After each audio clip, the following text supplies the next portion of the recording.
الرحمن الرحیم۔ السلام علیکم ورحمۃ اللہ وبرکاتہ۔ سب ایک مرتبہ محبت سے درود پاک پڑھ لیں۔ اللہم صلی علی محمد وعلی آل محمد کما صلیت علی ابراہیم وعلی آل ابراہیم انک حمید مجید۔ اللہم بارک علی محمد وعلی آل محمد کما بارکت علی ابراہیم وعلی آل ابراہیم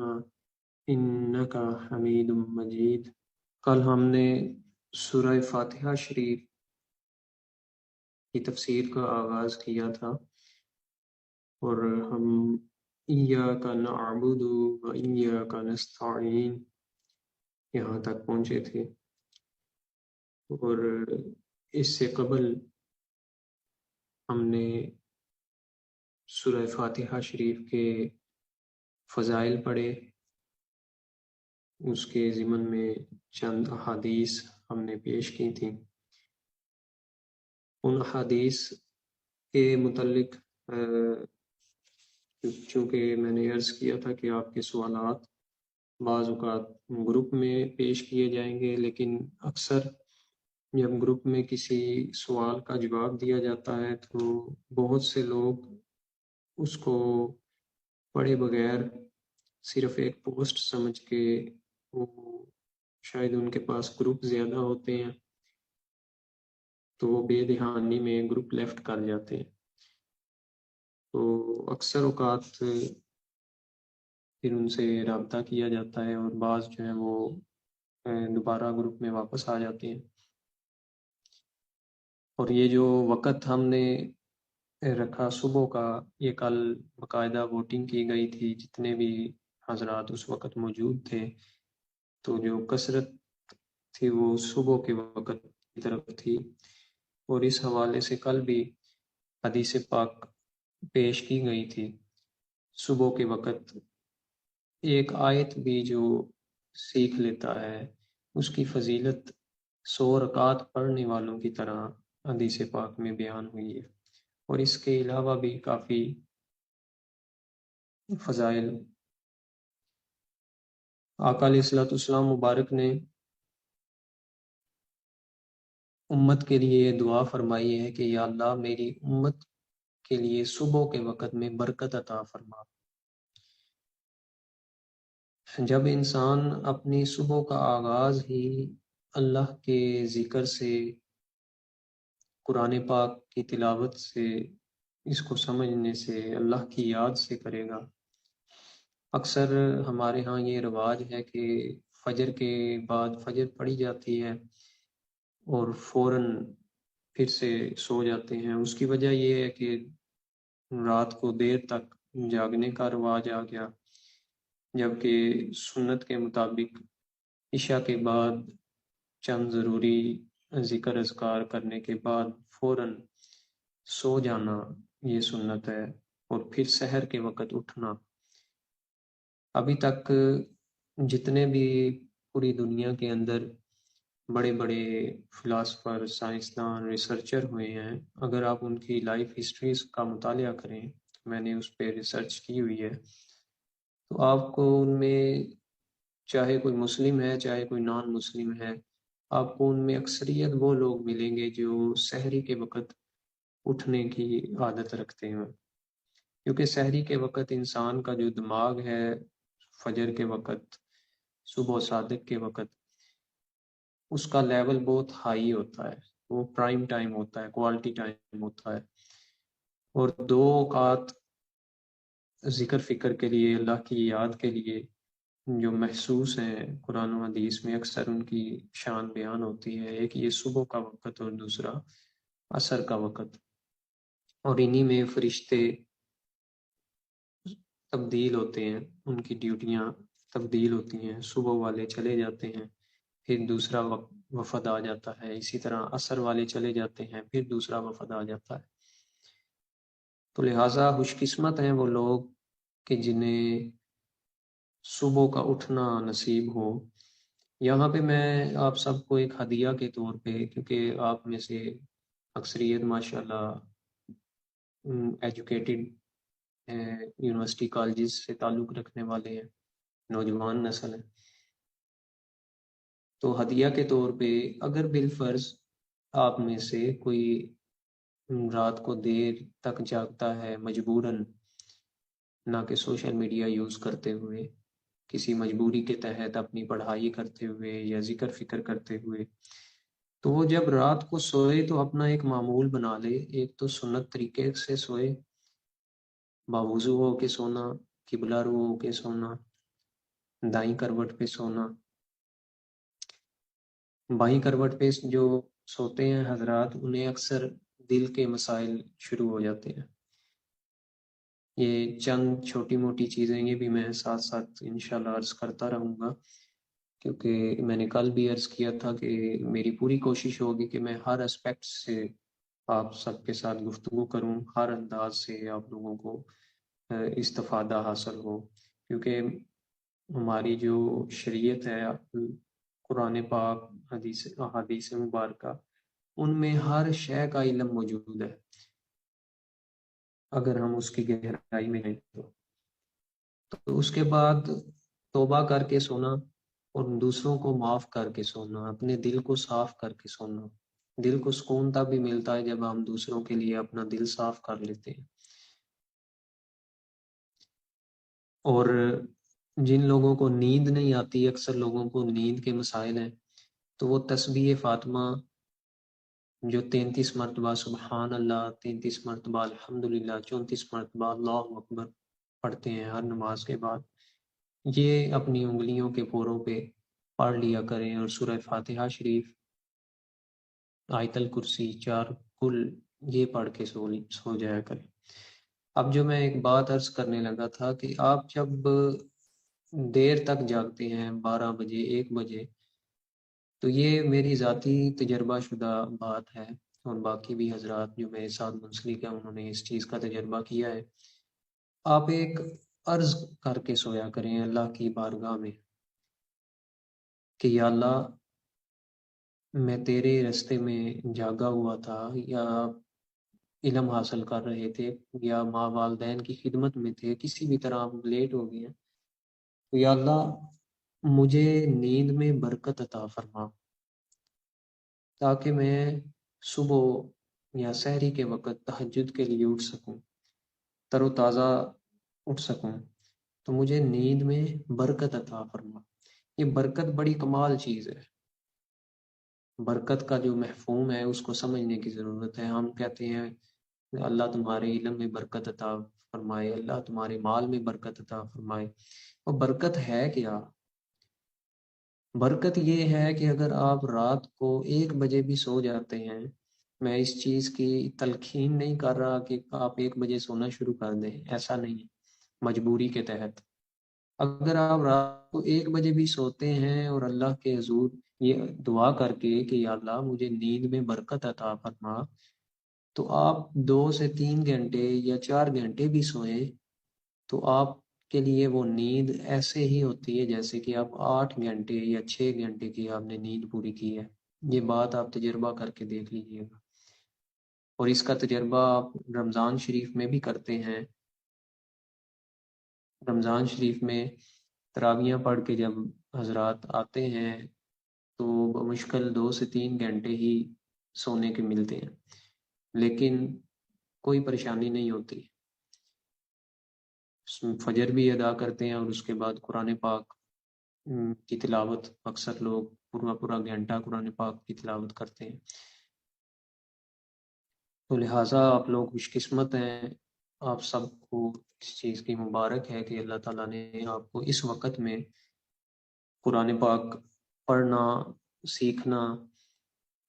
اس کی آپ کو توفیق دی ہے۔ ایک حدیث پاک میں ہے، اس کا مفہوم ہے کہ اللہ تعالیٰ فرماتا ہے کہ جو میرا بندہ قرآن پاک پڑھنے اور سیکھنے میں اس قدر محو ہو جاتا ہے، یہ ذکر کے بارے میں بھی حدیث آئی ہے اور قرآن کے بارے میں بھی آئی ہے، قرآن پاک کو سمجھنے میں، قرآن کی محبت میں وہ محو ہو جاتا ہے، اور یہاں تک کہ مجھ سے دعا مانگنا بھی اس کو یاد نہیں رہتی، تو میں اس کو سائلوں سے بھی بڑھ کے عطا فرماتا ہوں. جو دعا مانگنے والے ہیں ان سے بھی زیادہ میں ان کو عطا کرتا ہوں، کیونکہ یہ میری محبت والے ہیں، یہ میرے اپنے ہیں. تو کل سوال ہوا تھا جو میں آغاز میں بات کی کہ یہ جو احادیث آپ نے پیش کی ہیں، 2-3 بخاری شریف کی احادیث تھی، ترمذی شریف کی حدیث تھی، جس میں سورہ فاتحہ کی آقا علیہ السلام مبارک نے شان بیان فرمائی، اور حضرت ابی بن قعب رضی اللہ تعالیٰ عنہ کو نماز کی حالت میں آقا علیہ السلام مبارک نے بلایا، اور جب وہ نماز توڑ کر چھوڑ کر وہ حاضر نہ ہوئے تو آقا علیہ السلام مبارک نے سورہ انفال کی آیت مبارکہ تلاوت کر کے فرمایا کہ کیا آپ نے یہ آیت نہیں پڑھی کہ حاضر ہو جاؤ اللہ اور اللہ کے رسول صلی اللہ علیہ وسلم کے پاس جب وہ تمہیں بلائیں. تو یہاں سے مفسرین علماء اکرام یہ اخذ کرتے ہیں، اور یہ چیز واضح ہے کہ نماز کی حالت میں اگر آقا علیہ السلام مبارک بلاتے تو اس سے نماز نہیں ٹوٹتی. تو آقا علیہ السلام مبارک کا خیال آنے سے بھی نماز نہیں ٹوٹتی، بلکہ نماز مکمل ہی تب ہوتی ہے. تو اس متعلق چند احباب نے اس حدیث کی جو تخریج ہے، اس کا حوالہ طلب کیا. تو میں نے چونکہ کل بھی یہ بات عرض کی تھی کہ انشاءاللہ اللہ کے فضل سے، اللہ کے حکم سے آپ سب کے حضور کوئی بھی ایسی بات پیش نہیں کی جائے گی کہ جو کسی بھی طرح سے متنازع ہو، یا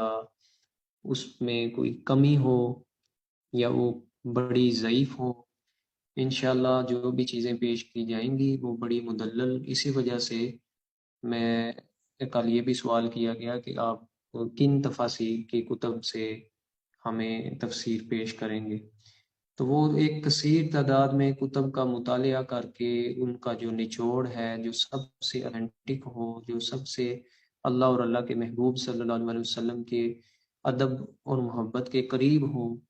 وہ پورا نچوڑ آپ کو پیش کرنے کا مقصد ہی یہ ہے کہ آپ تک حقیقت پہنچے. اور میری یہ دعا ہے، حقیقت پہنچانی اللہ نہیں ہے، اس میں میرا کوئی کمال نہیں ہے، اللہ نے ہی ہم تک حقیقت پہنچانی ہے جو آقا علیہ السلام مبارک سے ہمیں ملتی ہے. البتہ ان نوجوانوں نے ایک اپلیکیشن ہے اسلام 360، وہاں پہ جا کے اس حدیث پاک کو سرچ کیا، لیکن انہیں وہ نہ مل سکی. تو جب وہ نہ مل سکی تو وہ تھوڑے سے اس تذبذب کا شکار ہو گئے کہ شاید یہ حوالہ نہیں ہے. تو انہوں نے اس کے بارے میں پوچھا، تو پھر وہی احادیث میں نے انہیں اسلام 360 سے ڈھونڈ کے بھجوائیں، اور وہ انٹرنیٹ پہ بھی موجود ہیں، کتابوں میں بھی موجود ہیں. تو یہ ساری بات کرنے کا مقصد یہ ہے کہ سب سے پہلے اس چیز پہ انشاءاللہ ان قریب میں ایک مکمل ویڈیو بھی بنانے جا رہا ہوں. وہ ویڈیو گروپس میں شیئر کی جائے گی، آپ اسے سنیں گے تو آپ کا ذہن کافی حد تک کھل جائے گا، آپ کافی ساری کنفیوژن سے نکل آئیں گے. ہمارے آج کا نوجوان دین سیکھنے کے حوالے سے کافی تذبذب اور کنفیوژن کا شکار ہو چکا ہے. اس کے پیچھے کافی سارے فیکٹرز ہیں، وہ انشاءاللہ میں ڈسکس کروں گا. اور اس کے علاوہ یہ بات بھی بتاتا چلوں کہ ہمارے نوجوانوں کے نزدیک صحیح ستہ اور اس میں بھی بخاری شریف، مسلم شریف، ان کے علاوہ وہ کسی حدیث کو مانتے ہی نہیں ہیں. اکثر اوقات، سب کی بات نہیں کر رہا، جبکہ بخاری شریف سے پہلے بھی بے شمار، ایسا نہیں ہے کہ میں بخاری یا مسلم صحیح ستہ سے باہر گفتگو کروں گا، وہ بھی انشاءاللہ ہوں گی، بہت زیادہ ہوں گی. لیکن ایک چیز آپ کو سمجھانے جا رہا ہوں کہ بخاری شریف، مسلم شریف، ان کے علاوہ ان سے پہلے جو امام بخاری رحمۃ اللہ علیہ امام مسلم رحمۃ اللہ علیہ، ان کے جو اساتذہ ہیں، جو ان کے اساتذہ کے بھی اساتذہ ہیں، پھر جتنا اوپر چلتے جائیں تبا تابعین تک، بہت زیادہ حدیث کا کام ہوا ہے۔ بے شمار کتابیں لکھی گئی ہیں، جو کتابیں آج بھی لائبریریز میں موجود ہیں، اور پاکستان کے علاوہ بھی جو مصر کی بڑی بڑی لائبریریز ہیں اور دوسرے عرب ممالک کی لائبریری ہیں، وہاں پہ وہ کتابیں موجود ہیں۔ اور پاکستان میں بھی کافی لوگوں کے پاس جو علماء اکرام ہیں، عام لوگوں کی تو اس تک رسائی نہیں ہے، کیونکہ ہمارا نوجوان مکتبے میں جا کے کتاب باقاعدہ خرید کے گھر لا کے اب پڑھنے کی زحمت نہیں کرتا، کیونکہ ہمارے پاس موبائل آ گیا ہے۔ تو ہم میں خود آئی ٹی پروفیشنل ہوں، میں ایسا نہیں کہ اس چیز کا انکار کر رہا ہوں، یہ سہولت ہے بلا شبہ کہ موبائل کے ذریعے آج ہمیں زیادہ آسانی ہے، لیکن ہم ٹوٹلی ڈیپینڈ نہ ہو جائیں سوشل میڈیا پہ اور اپلیکیشنز پہ۔ اگر ایسا ہوا تو پھر ہم بے راہ روی کا شکار ہو جائیں گے، کیونکہ انٹرنیٹ میڈیا کے اوپر بے شمار مسٹیکس موجود ہیں، جو اسے ہی پتہ چل سکتی ہیں جس نے باقاعدہ تحقیق کی ہوگی۔ تو بخاری شریف سے پہلے بھی بے شمار کتب احادیث موجود ہیں۔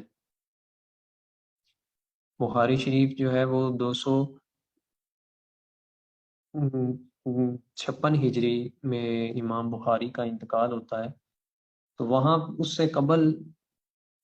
کوئی 500 کے قریب لگ بھگ آئمہ و محدثین ایسے ہیں جنہوں نے بخاری شریف سے بھی بڑا بڑا کام کیا ہے۔ بخاری شریف میں اگر ریپیٹیشن کو نکالا جائے، ریپیٹڈ احادیث کو نکالا جائے، ریپیٹڈ کہتے ہیں جو ایک ہی متن، ایک ہی طرح کی حدیث بار بار آتی ہے، تو صرف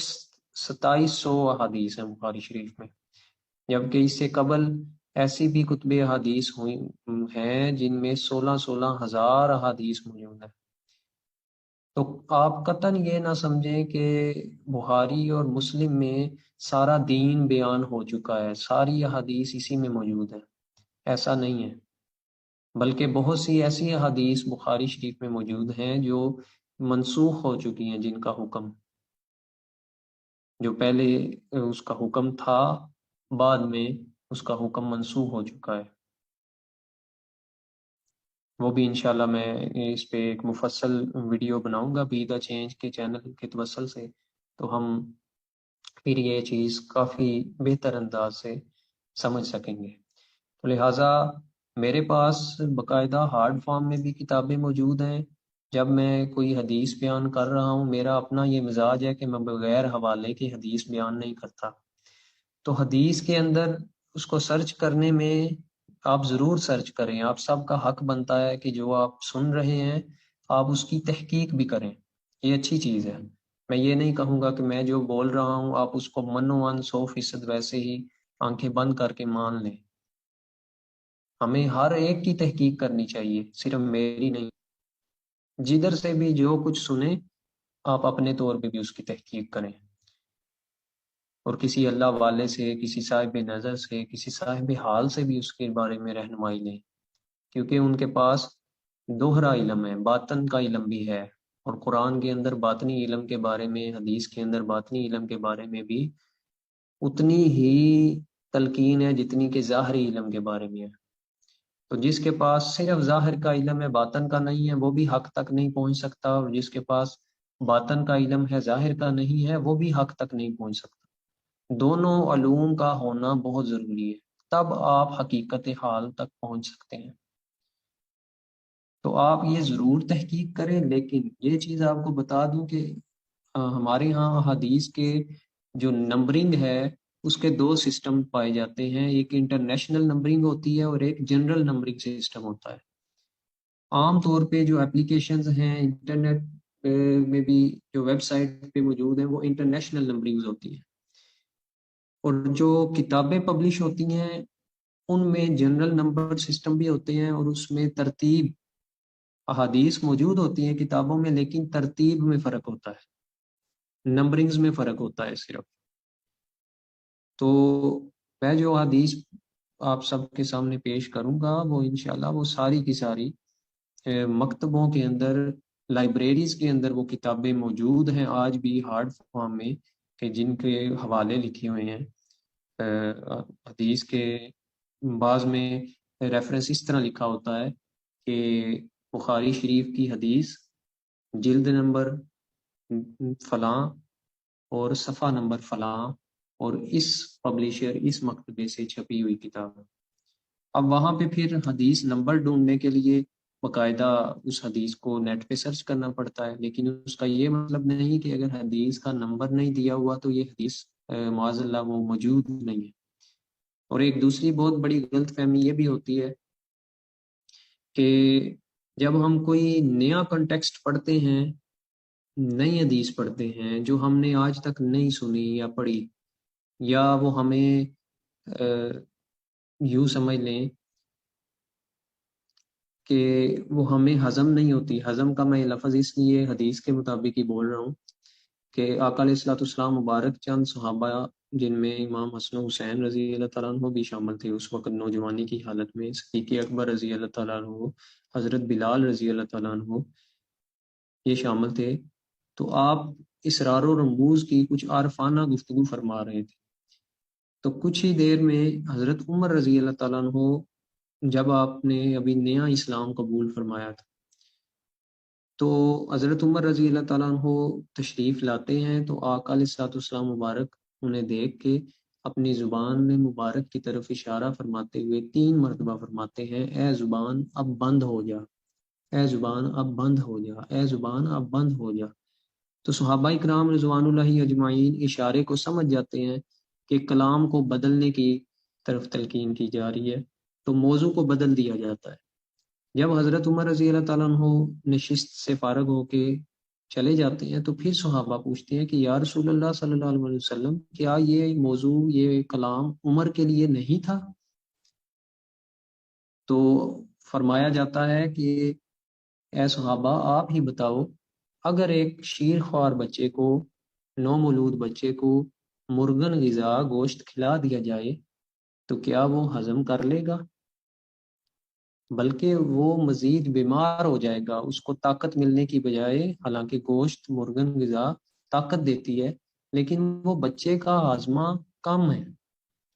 تو اسی طرح بہت سی چیزیں ایسی ہوتی ہیں کہ جو ہمیں علمی، ہر بندے کا ایک علمی لیول ہوتا ہے،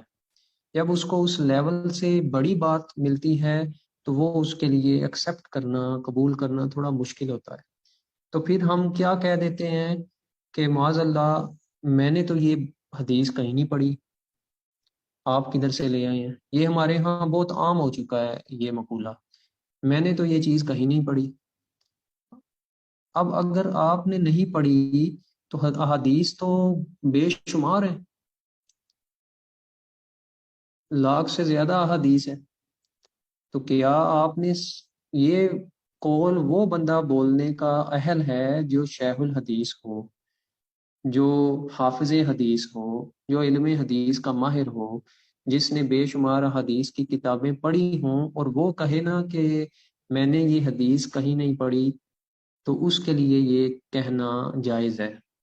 کیونکہ وہ اس چیز کا عالم ہے۔ تو ہو سکتا ہے اس کی نظر سے یہ چیز نہیں گزری، اس لیے وہ پوچھ رہا ہے کہ مجھے بتائیں کہ یہ کہاں سے آپ نے کس کتاب سے لائے ہیں۔ لیکن وہ بندہ کہ جس نے ابھی صحاح ستہ کو بھی مکمل نہیں پڑھا، جس نے ابھی صرف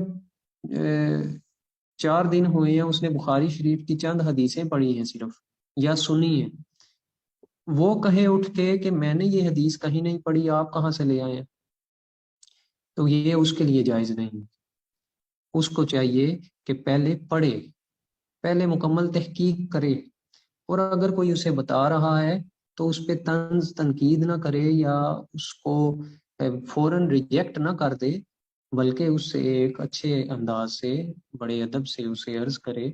کہ بھائی آپ اگر مجھے اس حدیث کا کوئی ریفرنس مل جائے، حوالہ مل جائے، تو میں مزید اپنا مطالعہ بڑھا لوں، میں مزید حقیقت کو جان لوں، حقیقت حاصل کرنے کے لیے، نہ کہ تنقید کے لیے، نہ کہ اس کو ریجیکٹ کرنے کے لیے، نہ کہ اس سے مقابلہ کرنے کے لیے، مناظرہ کرنے کے لیے۔ تو ہم اگر جب تک ہم مناظروں سے نہیں نکلیں گے، جب کہ ابھی ہمیں دین کی مکمل سمجھ بھی نہیں آئی ہوتی، ہم نے قرآن کو پوری طرح نہیں پڑھا ہوتا، ہمارے اللہ ماشاء اللہ سوشل میڈیا کے اوپر بے شمار نوجوان ایسے ملیں گے کہ جو بڑے بڑے مناظرے کر رہے ہیں کمنٹس میں اور باقی سوشل میڈیا پہ، جب کہ انہوں نے قرآن پاک کو بھی مکمل نہیں پڑھا ہوتا، تفاسیر نہیں پڑھی ہوتی، انہوں نے حدیث کو نہیں پڑھا ہوتا، اور وہ وہاں پہ مناظرے کر رہے ہوتے ہیں۔ تو ہم اس طرح کبھی بھی حق تک نہیں پہنچ سکتے، اس طرح صرف فتنہ برپا ہوتا ہے، اس طرح صرف لڑائیاں ہوتی ہیں۔ تو برائے مہربانی کوشش کریں یہ پیغام باقیوں تک بھی پہنچائیں، خود بھی اس پہ عمل کریں کہ ہم ان جھگڑوں سے نکلیں، جو حقیقت ہے ہم اس تک پہنچیں، یا اگر خود نہیں پہنچ سکتے کسی نہ کسی رہبر سے ہم سیکھیں، سمجھیں جو ہم سے زیادہ فہم رکھتا ہے۔ اور اللہ تبارک و تعالیٰ قرآن پاک میں فرماتا ہے، اس آیت کا ترجمہ ہے، اور اہل ذکر سے پوچھو اگر تم نہیں جانتے۔ اب عجیب بات ہے کہ نہیں جانتے، تو فرمایا تو یہ جانا تھا بس کا اہل علم، لیکن فرمایا جا رہا ہے اہل ذکر۔ اب اس میں بڑی ایک لاجک ہے، بڑی ایک حقیقت ہے۔ اہل ذکر کون ہے؟ اہل ذکر وہ لوگ ہیں جو باطن کا علم رکھنے والے ہیں، جو ذکر قلب سے، جو اپنے ذکر الہی سے، ذکر اسم ذات سے وہ اپنے قلوب، اپنے باطن کو اس حد تک منور کر لیتے ہیں کہ اللہ تبارک و تعالیٰ کی طرف سے انہیں باطنی طور پہ آقا علیہ الصلوۃ والسلام مبارک کا روحانی فیضان ملنا شروع ہو جاتا ہے۔ پھر اللہ فرماتا ہے کہ تم کہتے ہو کہ یہ فلاں بات میرے جو دل میں آئی، یہ تو میں نے کہیں نہیں پڑھی تھی۔ ہم اکثر اوقات کوئی چیز پڑھتے ہیں تو ایسے ایسے نقطے ذہن میں آ جاتے ہیں کہ ہم سوچ میں پڑ جاتے ہیں کہ یہ تو میں نے کہیں نہ پڑھا نہ سنا، یہ میرے دل میں کہاں سے آ گیا۔ اللہ فرماتا ہے وہ ہم ہی ڈالنے والے ہیں۔ جیسے اللہ تبارک و تعالیٰ نے شہد کی مکھیوں کے بارے میں فرمایا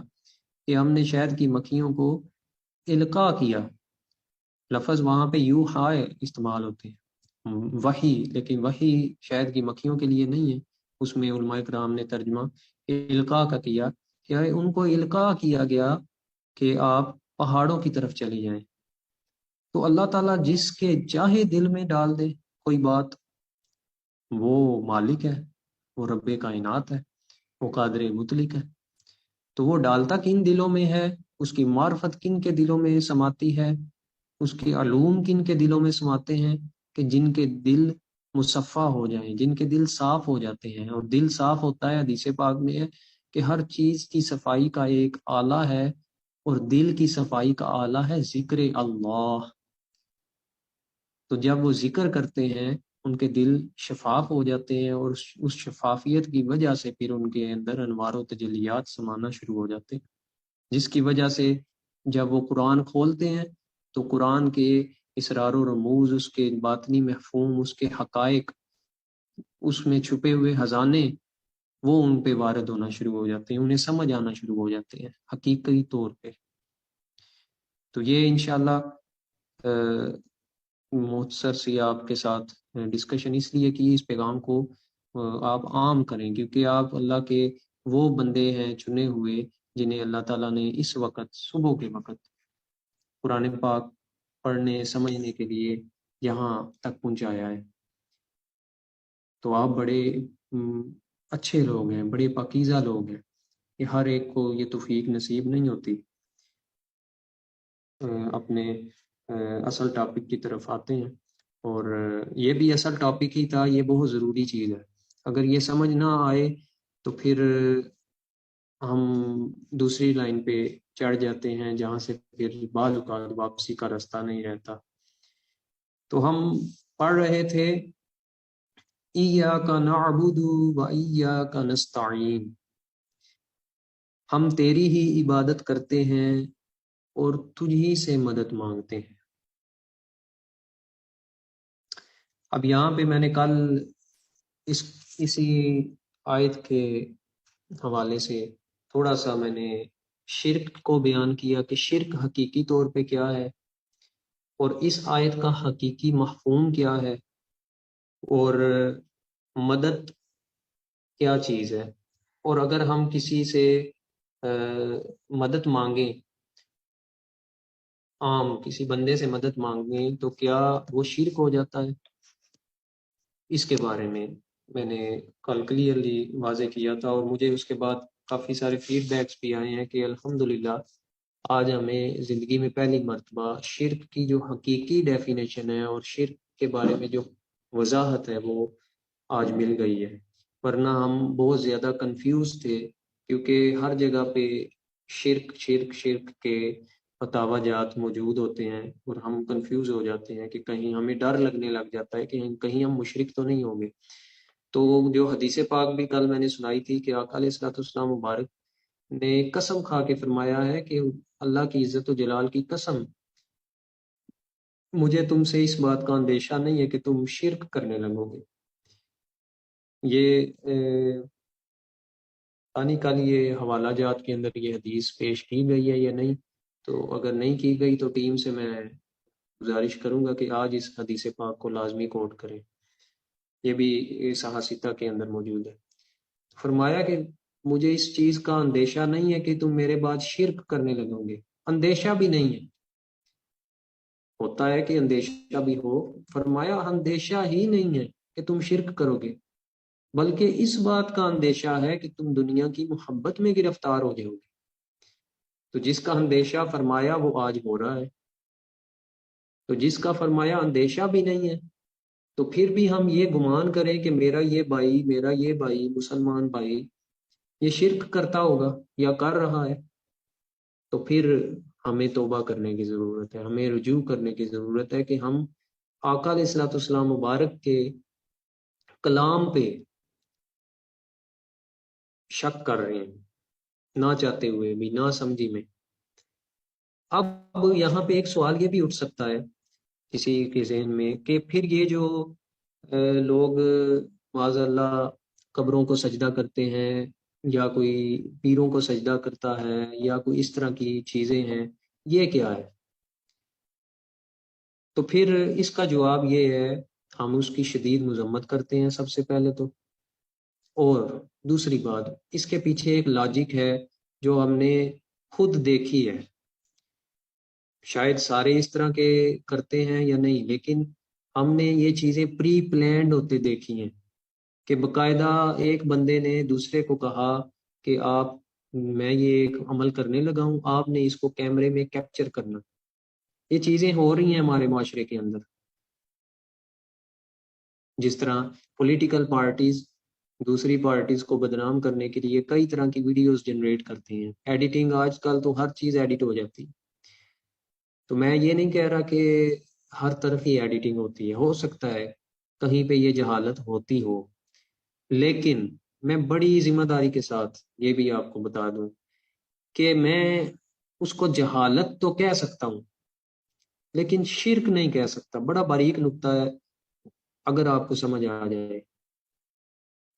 اور میں پہلے کہہ رہا ہوں کہ میں ان لوگوں کی مذمت کرتا ہوں، شدید مذمت کرتا ہوں، میں ان کے حق میں نہیں ہوں، ہم اس چیز سے روکنے والے ہیں، بلکہ ہم جو ہمیں جو تعلیم اپنے ائمہ اکرام سے ملی ہے وہ تو یہاں تک ہے کہ اگر آپ کسی قبر پہ بھی حاضر ہوتے ہیں، جیسا کہ آقا علیہ الصلوۃ والسلام مبارک کا حکم ہے، اور یہ بھی انہی حدیث میں ہے جو میں نے کہا کہ بعض احکامات منسوخ ہو چکے ہیں۔ تو پہلے حکم تھا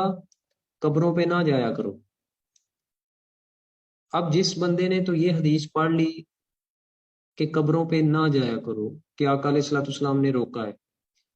تو وہ اب اس کے سامنے جو بھی کوئی بات کرے گا قبر پہ یا کسی مزار پہ جانے کی، تو وہ تو اسے کہے گا کہ آپ غلط کام کر رہے ہیں، آپ حرام کام کر رہے ہیں، آقا علیہ الصلوۃ والسلام نے تو منع کیا۔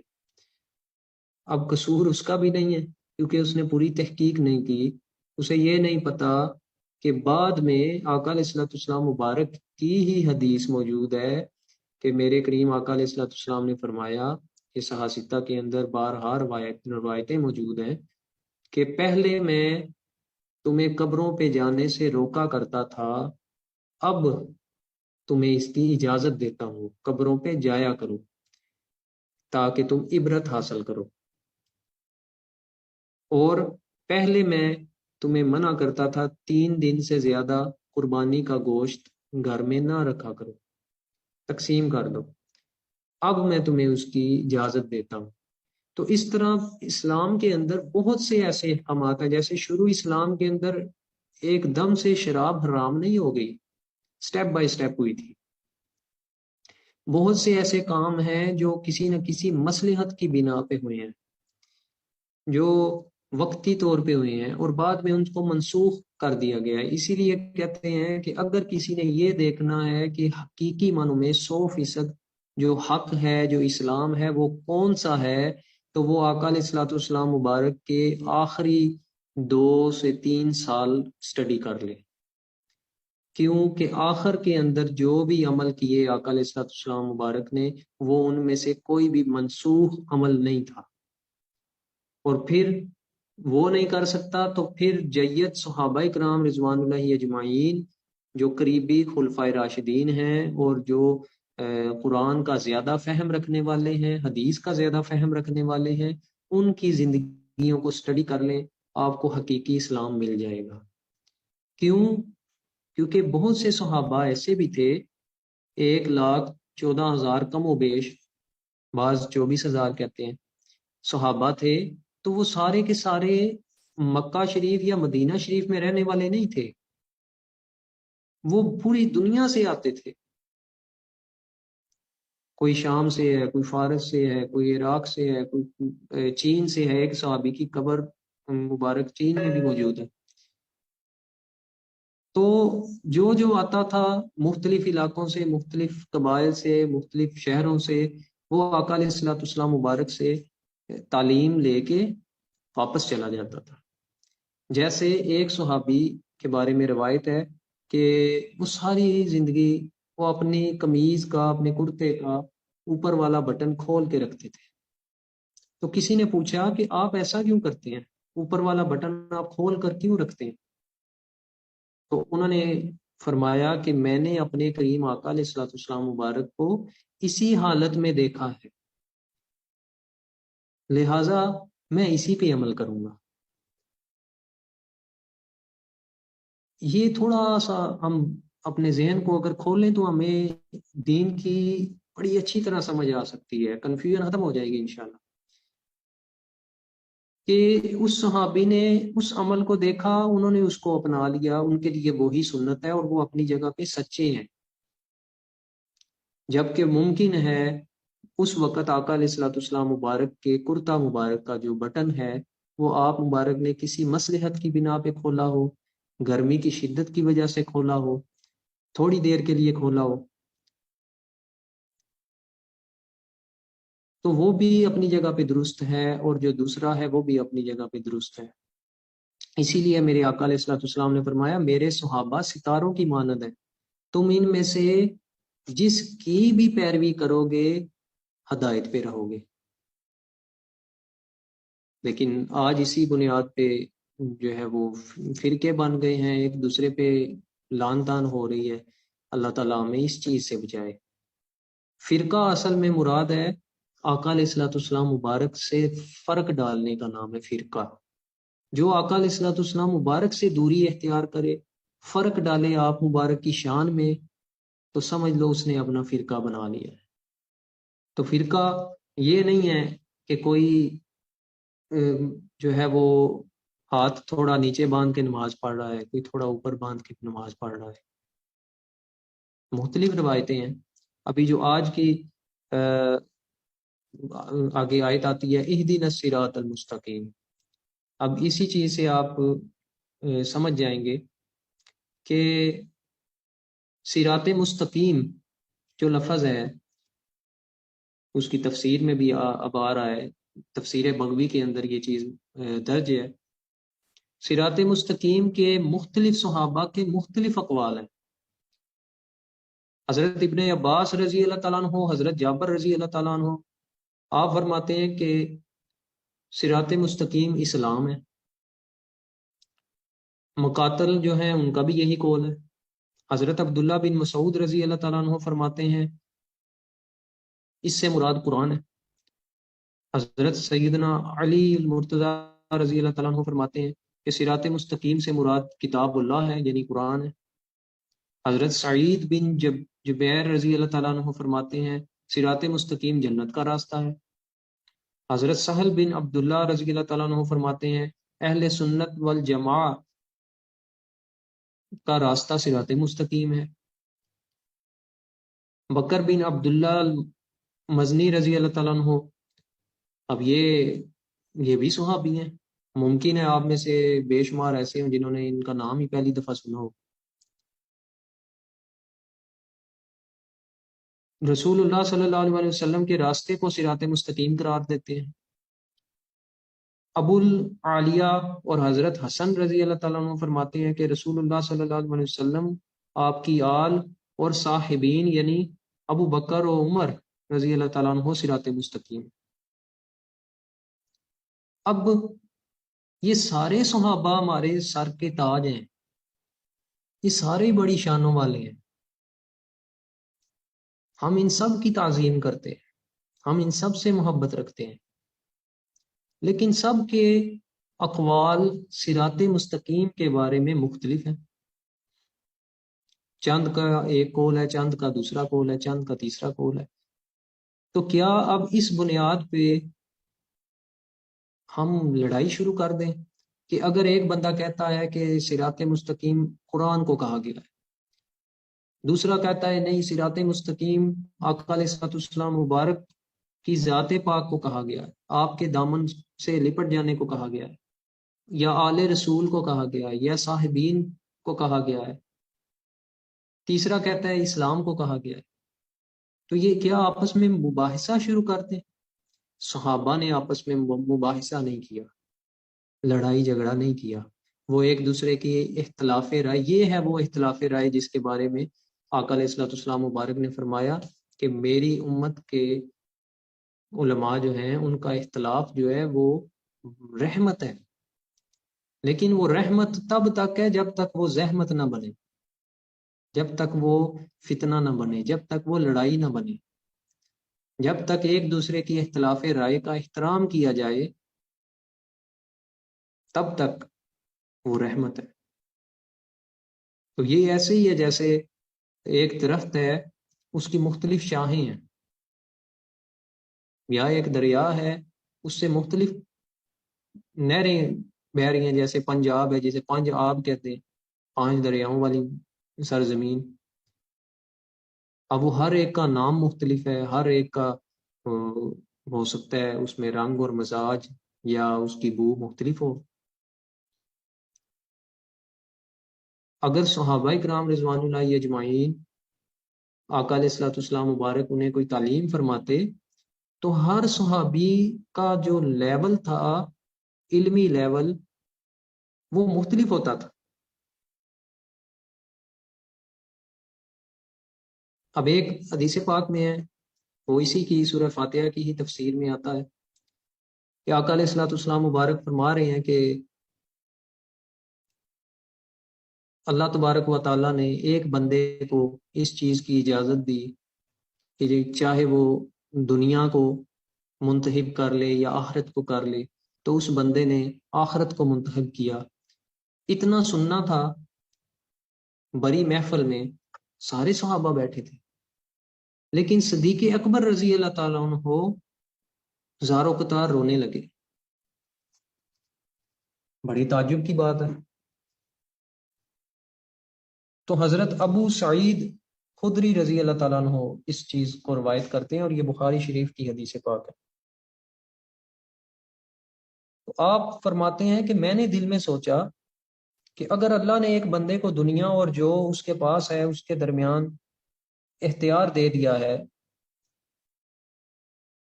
اور اس نے جو اللہ کے پاس ہے اس کو پسند کیا ہے، یعنی آخرت کو پسند کیا ہے، تو ان کو کون سی چیز رلا رہی ہے؟ یہ کس چیز پہ رو رہے ہیں؟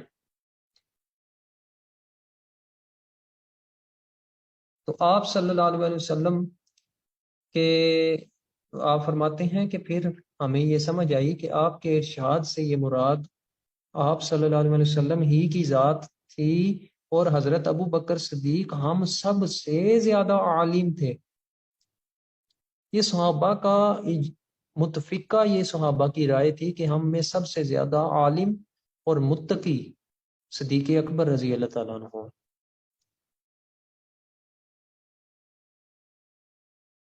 تقوی کی بنیاد پہ کسی کی عظمت ہے. اب جو جس چیز پہ میں یہ سمجھانے کے لیے یہ روایت بیان کی کہ صحابہ تو وہاں اور بھی بے شمار تھے، لیکن صرف اس پوائنٹ کو، اس اشارے کو صدیق اکبر رضی اللہ تعالیٰ عنہ ہی سمجھ رہے ہیں. ان کا فہم زیادہ تھا. کیوں؟ میرے آقا علیہ الصلوۃ والسلام مبارک نے فرمایا کہ اللہ تعالیٰ نے جو کچھ میرے سینے میں ڈالا سوائے نبوت کے، میں نے وہ سب ابو بکر کے سینے میں ڈال دی. ایک ظاہری علم تھا، ایک باطنی علم تھا. وہ جو باطن کا فیض تھا اس کی وجہ سے صدیق اکبر رضی اللہ تعالیٰ عنہ کا قلب جو ہے وہ بہت زیادہ کشادہ ہو گیا تھا، اس کا فہم بہت زیادہ ہو گیا تھا. تو رسول اللہ صلی اللہ علیہ وسلم نے فرمایا اے ابو بکر مت رو، بے شک اپنی صحبت اور مال سے مجھ پر سب سے زیادہ احسان کرنے والے ابو بکر ہیں. سبحان اللہ. آقا علیہ الصلوۃ والسلام مبارک نے فرمایا کہ میں نے سب کا، یہ ایک اور روایت ہے، میں نے ہر ایک کا احسان کا بدلہ دے دیا، لیکن ابو بکر کے احسان کا بدلہ روز قیامت رب ہی دے گا. اور اگر میں اپنی امت میں سے کسی کو خلیل بناتا تو ابو بکر کو بناتا، لیکن اسلام کی اخوت اور محبت قائم رہے گی اور ابو بکر کے دروازے کے سوا مسجد میں ہر دروازہ بند کر دیا جائے گا، باقی نہ رکھا جائے گا.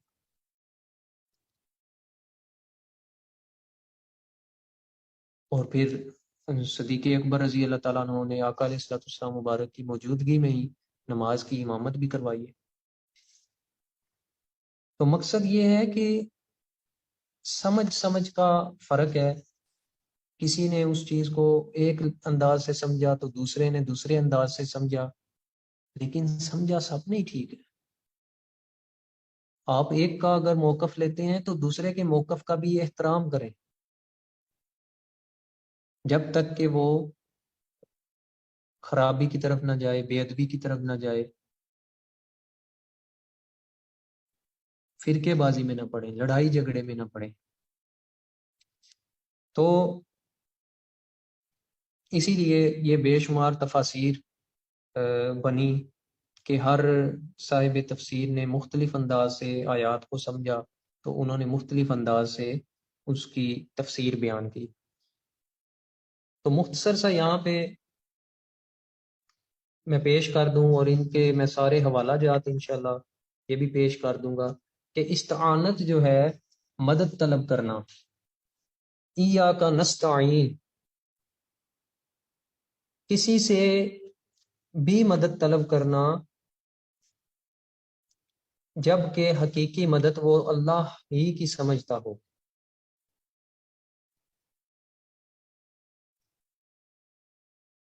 کہ وہ مدد کرنے والا ہے. اللہ تعالیٰ قرآن پاک میں فرماتا ہے سورہ مائدہ کے اندر آیت نمبر 2 ہے، اور تم نیکی اور پرہیزگاری کے کاموں میں ایک دوسرے کی مدد کرتے رہو، ایک دوسرے کی مدد کرتے رہو تم، اور گناہ اور ظلم میں ایک دوسرے کی مدد نہ کرو. ایک جگہ فرمایا کہ اور کون ہے جو اللہ کی مدد کرے، اللہ کی مدد کرے، یعنی اس میں علماء کرام نے شرح بیان کی ہے، دین، یہاں پہ دین مراد ہے، اللہ کے دین کی مدد کرے. پھر سورہ کہف کے اندر آیت نمبر 95، ذوالقرنین نے کہا میرے رب نے جس پر مجھے قدرت دی ہے وہ بہتر ہے، تو تم طاقت سے میری مدد کرو، میں تمہارے اور ان کے درمیان نہایت مضبوط دیوار بنا دوں گا. اب یہ مدد مانگنے کی وجہ سے پھر اسی طرح سورہ تحریم، سو بے شک اللہ ہی ان کا دوست و مددگار ہے، اور جبرائیل اور صالح مومنین بھی اور اس کے فرشتے بھی. کہ جو بھی آیت میں نے پڑھی سورہ آل عمران کی آیت نمبر 52 ہے، اللہ کی طرف کون لوگ میرے مددگار ہیں، یہ حضرت عیسیٰ علیہ السلام کا فرمان نقل ہوتا ہے۔ تو ان کے مخلص لوگوں نے عرض کیا ہم اللہ کے مددگار ہیں۔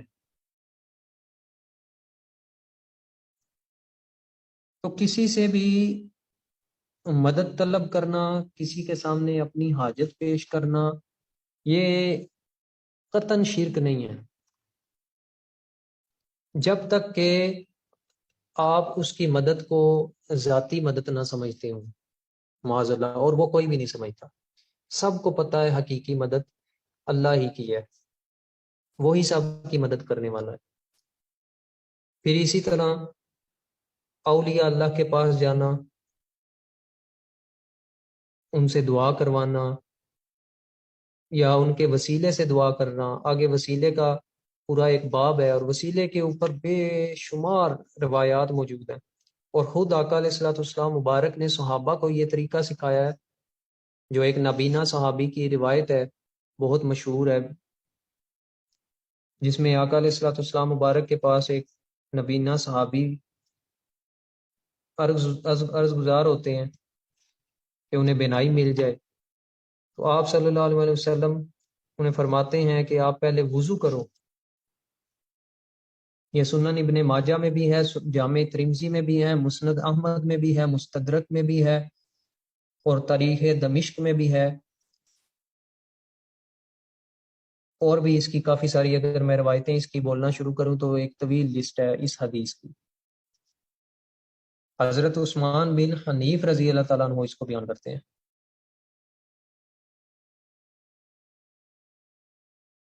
آپ اللہ سے، وہ نبینہ شخص حاضر ہوئے آقا علیہ الصلوۃ والسلام مبارک کی بارگاہ میں اور عرض کی کہ آپ اللہ سے دعا کیجئے، آپ اللہ سے دعا کیجئے۔ یہ وسیلہ ہے کہ کسی کا وسیلہ، کسی کی سفارش پکڑنا، اور یہ اس کے بعد بھی جاری رہا ہے، صحابہ کرام میں بھی جاری رہا ہے، یہ نہیں صرف آقا علیہ الصلوۃ والسلام مبارک کی حد تک رہا ہے۔ پھر آقا علیہ الصلوۃ والسلام مبارک کے پردہ فرمانے کے بعد بھی صحابہ آقا کریم صلی اللہ علیہ وسلم کے روضہ اطہر پہ جا کے بھی عرض گزار ہوتے تھے، وہ بھی روایات آگے موجود ہیں، انشاءاللہ وہ بھی پیش کریں گے۔ تو عرض کی آپ اللہ سے دعا کیجئے کہ اللہ تعالیٰ میری آنکھیں ٹھیک کر دے، تو آپ صلی اللہ علیہ وسلم نے فرمایا اگر تم چاہو تو میں اس کام کو مؤخر کر دوں، اور یہ تمہارے لیے بہتر ہے، یہ نہیں کہ اگر تم چاہو اس پہ صبر کر لو، تو یہ صبر جو ہے یہ آپ کے درجے بلند کرے گا، اور اگر تم چاہو تو دعا کر دوں۔ اس نے کہا آپ دعا کر دیجئے، لیکن آپ صلی اللہ علیہ وسلم نے فرمایا تم اچھی طرح وضو کرو۔ اب آپ صلی اللہ علیہ وسلم امت کو ایک تعلیم دینے لگے بہت بڑی، جس پہ بعد میں صحابہ بھی قائم رہے، تبع تابعین، اور آج تک اولیاء ائمہ اس پہ قائم ہے۔ کہا اچھی طرح وضو کرو، 2 رکعت نماز پڑھو، اس کے بعد یہ دعا کرو، اے اللہ میں تجھ سے سوال کرتا ہوں اور محمد نبی رحمت صلی اللہ علیہ وآلہ وسلم کے وسیلہ سے تیری طرف متوجہ ہوتا ہوں۔ اے محمد صلی اللہ علیہ وسلم میں آپ کے وسیلہ سے،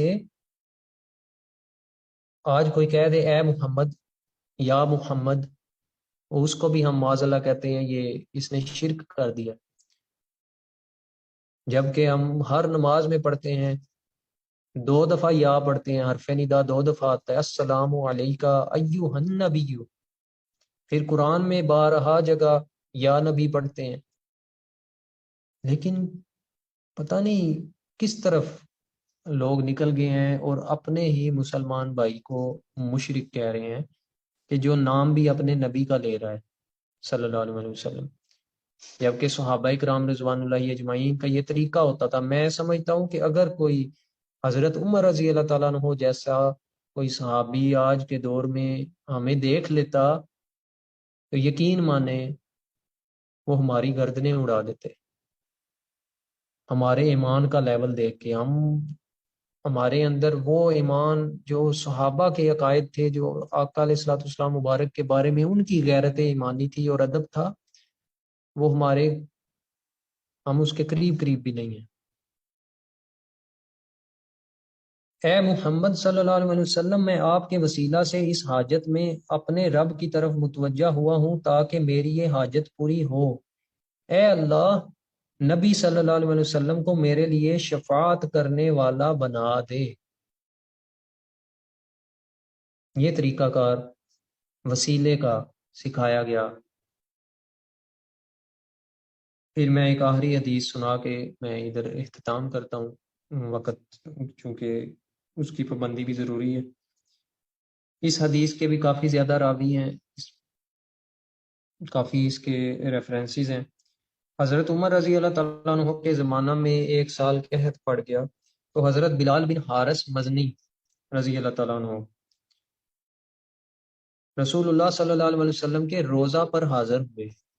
اور عرض کیا، اپنی امت کے لیے بارش کی دعا کیجیے۔ معاذ اللہ ثم معاذ اللہ، وہ لوگ اللہ تعالیٰ انہیں ہدایت دے، ان کا شعور سلب ہو چکا ہے۔ وہ ایسا بھی ایک طبقہ موجود ہے جو خود کو مسلمان تو کہتے ہیں، لیکن وہ کہتے ہیں کہ رسول اللہ صلی اللہ علیہ وسلم بھی معاذ اللہ جو اپنی قبر میں موجود ہیں، میں وہ الفاظ نہیں بولنا چاہتا، وہ ان کی زندگی کا، ان کی حیات انبیاء کا انکار کرتے ہیں۔ اور یہاں پہ صحابی کا کیا عقیدہ ہے؟ اگر حیات نہیں تو پھر دعا کس سے کروا رہے ہیں؟ روضہ رسول پہ جا کے۔ اور اسی طرح ایک روایت حضرت ابو ایوب انصاری رضی اللہ تعالیٰ عنہ کی بھی ہے،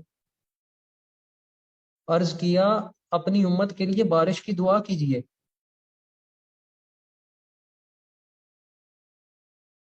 تو نبی کریم صلی اللہ علیہ وسلم اس شخص کے خواب میں تشریف لائے اور فرمایا، عمر کے پاس جاؤ، ان کو سلام کہو اور یہ خبر دو کہ یہ تم پر یقیناً بارش ہوگی، اور ان سے کہو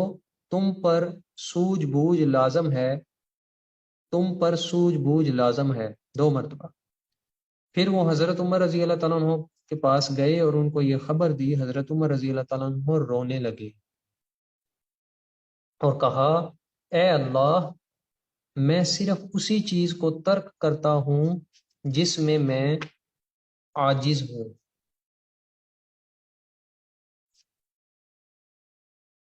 تو یہ صحابہ کرام رضوان اللہ اجمعین کا عقیدہ تھا۔